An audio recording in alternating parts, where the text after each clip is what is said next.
Hello everyone. So this is the video I will be doing for the principle of microeconomics course.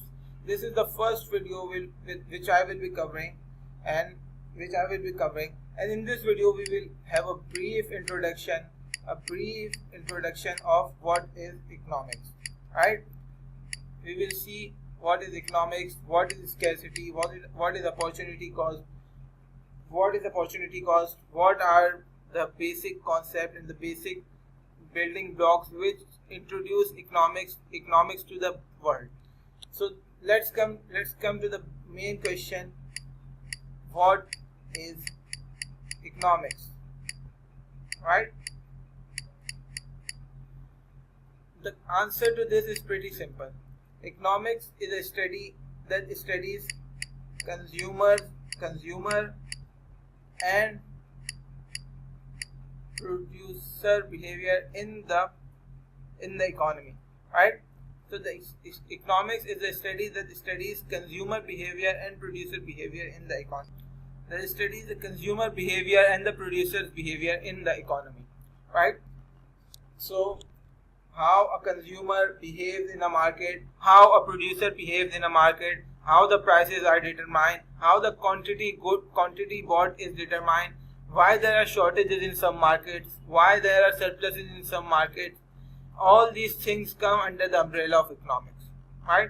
And nowadays many other things are people are keep adding things to this umbrella of economics. Now we have different branch of economics called behavioral economics, or the environmental economics and the development economics. There are many other branches of economics and it is expanding day by day. But the basic premise of the economics is that the consumer and producer's behavior in the market, right? So let's come to another important question, that is, what is basic economic problem? What is the basic economic problem? Why are people studying economics? Why is it such a big subject in the world, and why there are so many studies going on regarding economics, and why in the past we have many big names and many mathematicians, many other big thinkers have studied and thought and pondered over this subject which is called economics.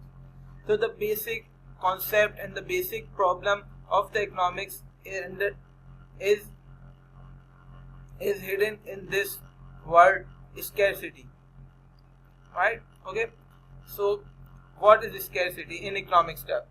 In basic English language we know what is scarcity, but what in economics, what scarcity is used for wants being unlimited, and there are finite resources to cover those unlimited wants. So let's talk about what is scarcity. What is scarcity, right? So the basic economic, we all have faced this scarcity in our lives, and the basic answer to this is that wants are unlimited, right? Wants are unlimited or infinite. That the wants of a person never ends. He keeps on demanding goods, he keeps on demanding and until he dies. So the basic premise about a person is that he would always want a little bit extra, always want something extra. If you will give him 2 carats of gold, he would want 3. If you will give him 5 carats of gold, he would want 10. So the person always wants more. And against that, to fulfill his wants, his resources are always limited. Okay? Resources are always limited. So in order to fulfill his unlimited wants, he has limited resources. And this is the basic economic problem of scarcity. That he cannot fulfill his unlimited wants because of his resources being limited and resources being scarce. Okay, so he has to pick and choose between his wants okay, I will do this, I will fulfill my this want, and I will forego my other things. I will, let's say let's take an example of a common man who has 1,000 rupees with him, and with this 1,000 rupees he can do many things. To name a few, he can, let's say, subscribe to study space, okay,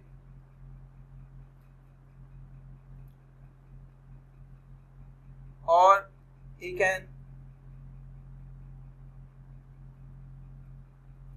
watch movies at cinema, or he can go out for lunch, or he can do anything with this. There are many other things which he can do, right? But which he wants to do, but his resources are limited. He is restricted to only rupees 1,000. He cannot spend more than 1,000 rupees. So he will pick and choose between these wants. He will either subscribe for study space. He will either go to watch movies, or he will either go to a lunch. Okay, so these are his wants, and he will have to pick and choose because of his scarce resources. So that's the basic economic problem, and what the economist and what this study of economics is, the whole thing is about, so that he can fulfill maximum wants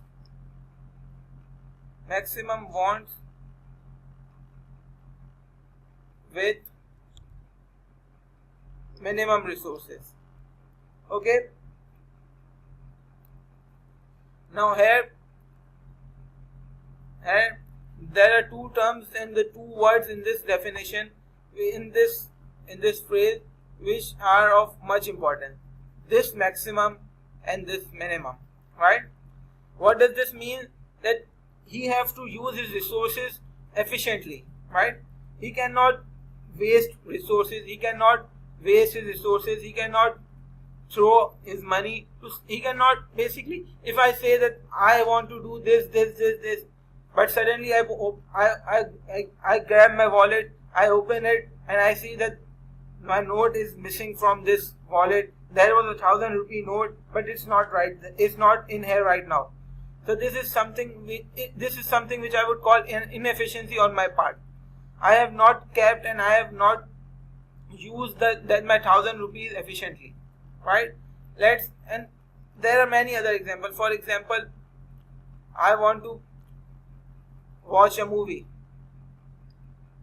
right? And I want to go out with friends, okay?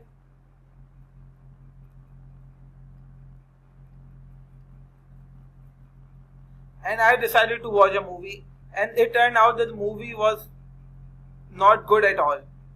It was the acting was not good, the screenplay was not good, the script was not good, anything about this movie was not good, and it was a horrible watch and a horrible movie. So this is something which I would call that I have not utilized my resources efficiently. I would have gone out with my friend. I would have enjoyed more than watching a movie.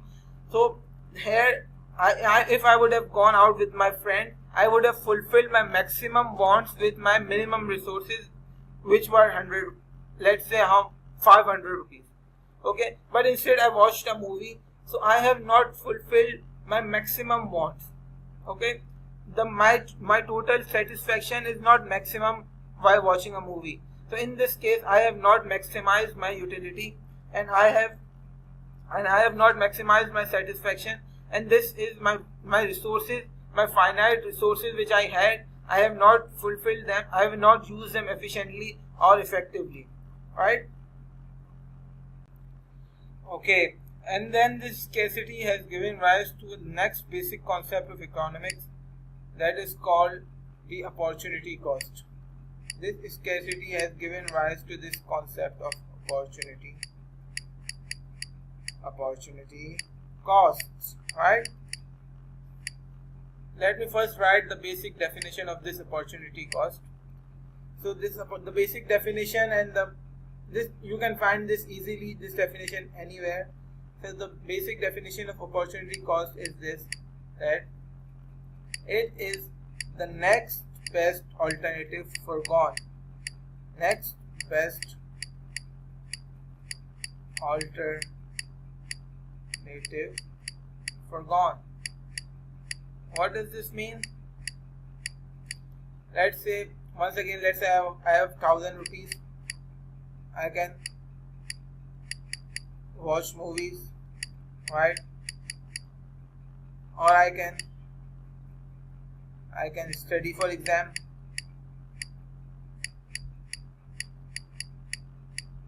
Or I can go out on lunch, and there's a long list, and this goes on.